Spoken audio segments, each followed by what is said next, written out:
ಹೌದು ಗ್ರಾಮ ಇದು ಕೆಂಚನಬಂಡಿ ಪಕ್ಕನೇ ಇರೋದು. ಹೌದು. ಇವತ್ತು ರೈತರು ಸುಮಾರು ಇಲ್ಲಿ ಕಬ್ಬು ಬೆಳೆದಿದ್ದಾರೆ, ಸರಿಯಾದ ರೇಟ್ ಸಿಗ್ತಾ ಇಲ್ಲ. ಶುಗರ್ ಫ್ಯಾಕ್ಟ್ರಿ ಅವರು ರೈತರನ್ನ ತುಳಿಯಂತ ಪ್ರಯತ್ನ ಮಾಡ್ತಿದ್ದಾರೆ ಹೊರತು ಬೆಳೆಸಂತೂ ಮಾಡಲ್ಲ ಶುಗರ್ ಫ್ಯಾಕ್ಟ್ರಿ ಅವರು. ಇವತ್ತು ಅವತ್ತಿನ ದಿನ 27 ರೂಪಾಯಿಗೆ ಸಕ್ರೆ ಮಾರ್ತಾ ಇದ್ರು. ಅವಾಗ 3,000 ರೂಪಾಯಿ ರೇಟ್ ಕೊಡ್ತಾಯಿದ್ರು.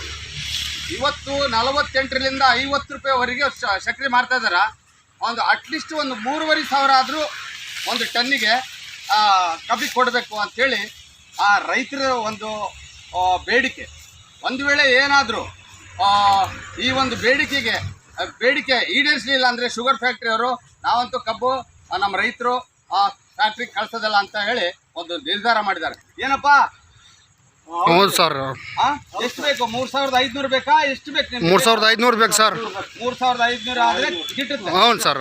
ಹಂಗಂದ್ರೆ ಕಳಿಸ್ತೀವಿ ಸರ್, ನಾವೆಲ್ಲರೂ ಕಳ್ಸಲ್ಲ. ಖರ್ಚು ವೆಚ್ಚ ಅತಿ ಹೆಚ್ಚು ಆಗಿರೋದು. ಹೌದು ಸರ್. ಇವತ್ತು DIP ಒಂದು ಬೆಲೆ ಐತಲ್ಲ 1700ರಿಂದ 1750 ರೂಪಾಯಿ. ಹೌದು ಸರ್. ಒಂದು ಕ್ವಿಂಟಲ್ ಅಲ್ಲ, ಬರೀ 50 ಕೆಜಿಗೆ. 50 ಕೆಜಿಗೆ ಸರ್. 50 ಕೆಜಿಗೆ ಅದಕ್ಕೆ ಮಾತ್ರ ಬೆಲೆ ಐತೆ. ರೈತ ಕಷ್ಟ ಬಿತ್ತು ಬೆಳೆದಿದ್ರು ಕಬ್ಬಿಗೆ ಬೆಲೆ ಇಲ್ಲ. ಹೌದು ಹೌದು ಸರ್. ಅದಕ್ಕಾಗಿ ಇವತ್ತು ಒಂದು ನಿತ್ಯ ಹೆಜ್ಜೆ ಒಬ್ಬ ಮಹಿಳೆ ಇಟ್ಟಿದ್ದಾರೆ. ಸವಿತಾ ರಾಣಿ ಅಮ್ಮನವರು ಇಲ್ಲೇ ಕೆಂಚನಬಂಡಿಯಲ್ಲಿ ಒಂದು ಶುಗರ್ ಫ್ಯಾಕ್ಟ್ರಿನ ನಾನು ಮಾಡ್ತೀನಿ ಅಂತ ಹೇಳಿ ಅವ್ರಿಗೆಲ್ಲರಿಗೂ ನೀವು ಬೆಂಬಲ ಕೊಡ್ತೀರಾ? ಕೊಡ್ತೀವಿ ಸರ್. ಕೊಡ್ತೀವಿ ಸರ್. ಬೊಮ್ಮನಹಳ್ಳಿ ತಾಲೂಕಿನ ಕೆಂಚನಬಂಡಿಯಲ್ಲಿ ಅಮ್ಮವರು ಒಂದು ಒಳ್ಳೆ ಒಂದು ರೈತರ ಪರವಾಗಿ ಒಂದು ಕಾಳಜಿ ಇಟ್ಕೊಂಡು ಒಂದು ಶುಗರ್ ಫ್ಯಾಕ್ಟ್ರಿ ಮಾಡ್ತಾ ಇದ್ದಾರೆ. ರೈತರ ಕಷ್ಟನ ಅರ್ಥ ಮಾಡಿಕೊಂಡು ಇಲ್ಲಿರೋಂಥ ಎಲ್ಲ ರೈತರು ಆ ಒಂದು ಶುಗರ್ ಫ್ಯಾಕ್ಟ್ರಿ ಆಗ್ಬೇಕನ್ನೋದು ನಿಮ್ಮ ಮನಸ್ಸಲ್ಲಿ ಐತಾ? ಆಯ್ತು ಸರ್. ಆಗ್ಬೇಕಾ?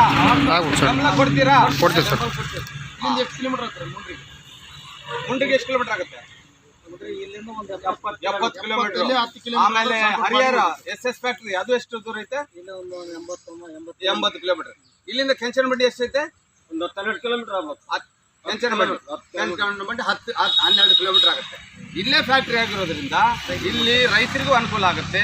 ಎರಡನೇದಪ್ಪ ಅಂದ್ರೆ ಇಲ್ಲಿ ಎಲ್ಲ ವ್ಯಾಪಾರ ವಹಿವಾಟುಗಳು ಹೆಚ್ಚಾಗುತ್ತೆ. ಏನು ಕಾರ್ಮಿಕರಿಗೂ ಕೆಲಸ ಸಿಗುತ್ತೆ. ನಮ್ಮ ಮಕ್ಕಳು ಏನು ಬಹಳಷ್ಟು ಜನ ನಮ್ಮ ಹುಡುಗರು ಓದಿದ್ದಾರೆ.